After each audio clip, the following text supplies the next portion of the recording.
Hello friends, welcome to my YouTube channel Study Sport, and in this video we are going to learn in a short about Newton's first law of motion.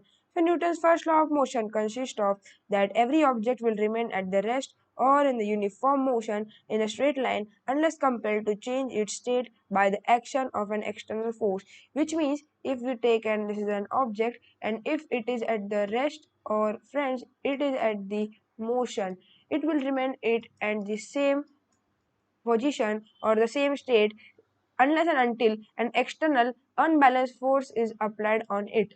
So this is the friends the Newton's first law of motion. We can also say that the velocity of this object remains the same until an external unbalanced force is applied on it. So friends, so this is about the Newton's first law of motion. We also called it as inertia.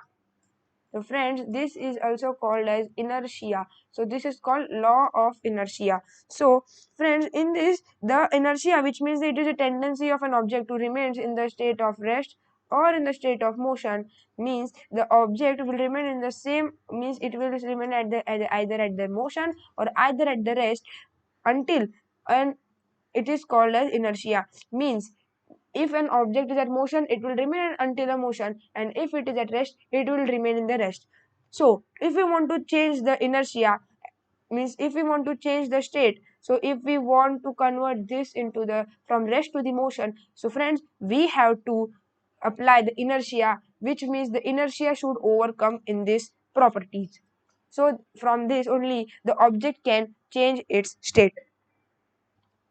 So friends, now we will know something more about the types of inertia. So friends, there are basically three types of inertia which we called as the inertia of rest, the inertia of the motion, and the inertia of the direction. Now what these means we will know in detail. So first, which is inertia of the rest. So friends, after this there is the inertia of the motion, and at the last it is inertia of the direction. Now what all these means I will tell you in some time. So, what is the inertia of rest? So, first let's discover inertia of rest. So, friends, inertia of rest, which means if the object is at the rest, so it will be at position of rest only if there is no force acting on it. Like if there we have kept a solid object, like you have kept a ball on a floor, and if there is no force applying on external force on that object, it will remain at the state of rest, and there will be no change in that state.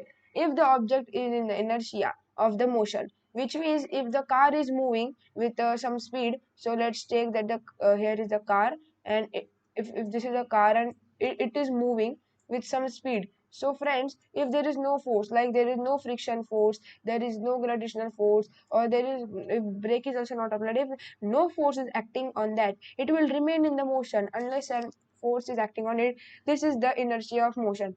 And the now let's talk about inertia of direction. Inertia of direction, we can take the best example, like you can take a rope, we can apply a ball over here, and you can rotate in the circular manner. You can see if you are rotating this in the circular manner. Let's take that this is your hand, this is your hand, and this is you. And if you're rotating like this, and if you leave this ball, if you leave this ball, it will always move in the tangent position, like this. If you leave the ball of the, or the thread is cut in between, then the ball, it will move in the tangent means position, and in this the direction will be remain the same. Like if an object is moving in the straight line, it will remain and in the same direction if there is no force acting on it. So thank you for watching. We have discussed till here. Please subscribe, like, and share.